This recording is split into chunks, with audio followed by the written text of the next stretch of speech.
Assalamualaikum warahmatullahi wabarakatuh. Perkenalkan, nama saya Sarli Safitri dengan NIM 1200791. Saya dari Perbankan Syariah kelas 4A. Di sini saya mendapatkan tugas diskusi dari mata kuliah Teknologi Informasi Perbankan Syariah. Baik, soal yang pertama yaitu tentang perbandingan antara e-commerce dan marketplace di Indonesia, yaitu apa perbedaan utama antara e-commerce dan marketplace di Indonesia. Yaitu e-commerce memiliki model bisnis yang fokus pada penjualan produk atau layanan dari satu perusahaan, sedangkan marketplace itu memiliki model bisnis yang fokus menghubungkan antara penjual dengan pembeli dan menawarkan produk dan layanan mereka di satu platform. Sedangkan untuk contoh dari e-commerce adalah perusahaan dari Apple. Apple memiliki toko online resmi yang menjual produk-produk mereka. Salah satunya yaitu iPhone dan iPad serta aksesoris lainnya.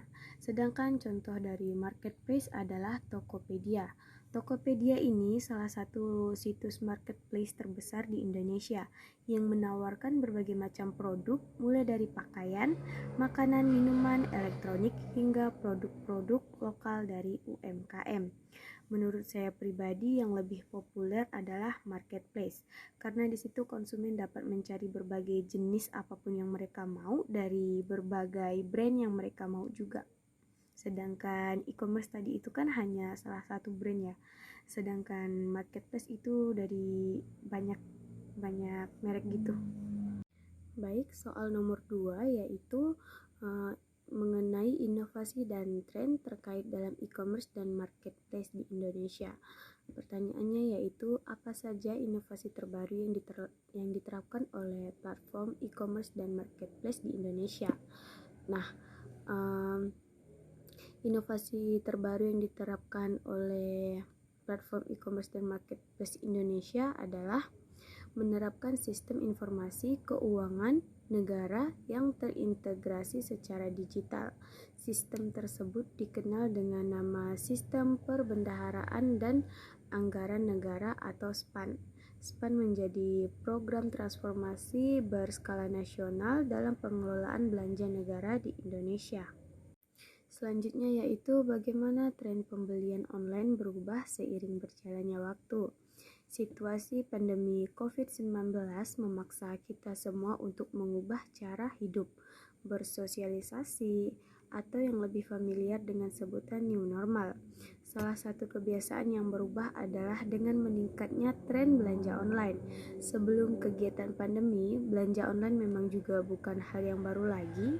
Akan tetapi karena ada aturannya new normal atau kegiatan di rumah, membuat perilaku konsumen untuk belanja online itu menjadi jauh lebih meningkat dari sebelumnya.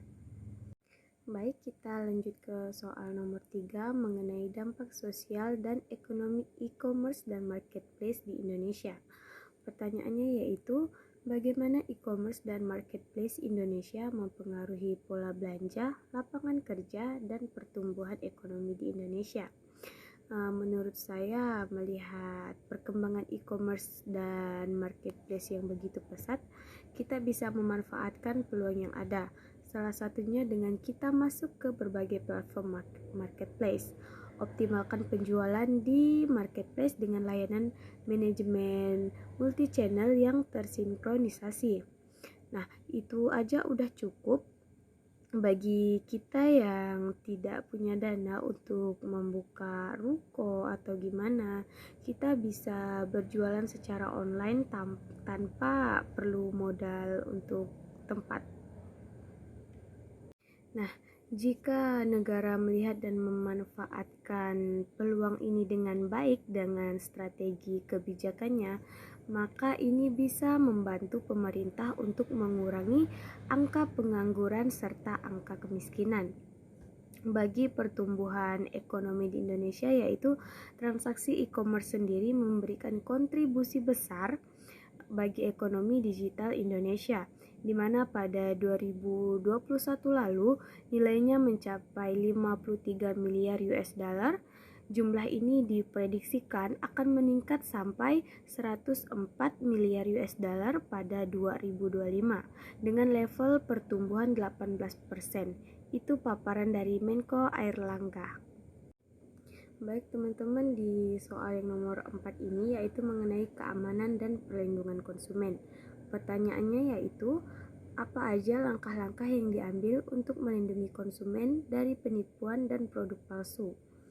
Yang pertama yaitu pilihlah e-commerce terpercaya. Kedua, perhatikan verifikasi e-commerce. Yang ketiga, periksa rating. Yang keempat, baca ulasan dan deskripsi produk. Yang kelima, pilihlah cara membayar yang aman. Dan yang terakhir, jangan pernah bagikan kode rahasia kita. Nah, soal yang terakhir teman-teman yaitu mengenai ekspansi internasional platform e-commerce dan marketplace di Indonesia.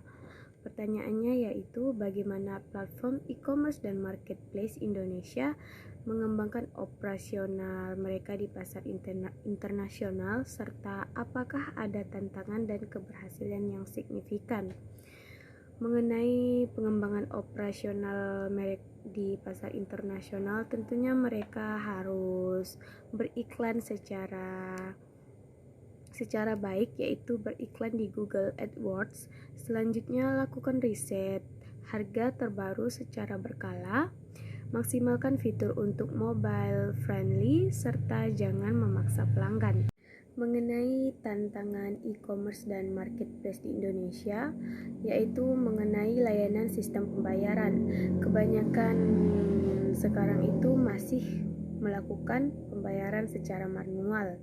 Dan yang kedua yaitu arus logistik, yaitu pengiriman logistik antar daerah masih membutuhkan biaya yang relatif mahal serta lama. Karakter konsumen serta jumlah produk lokal masih kalah dibandingkan produk impor. Mengenai keberhasilan yang signifikan yaitu dari kita pribadi, yaitu menampilkan situs yang menarik dan mudah dimengerti, pelayanan yang baik, serta kemudahan dalam pembayaran. Baik, itu aja teman-teman tugas diskusi yang dapat saya jawab. Terima kasih. Wassalamualaikum warahmatullahi wabarakatuh.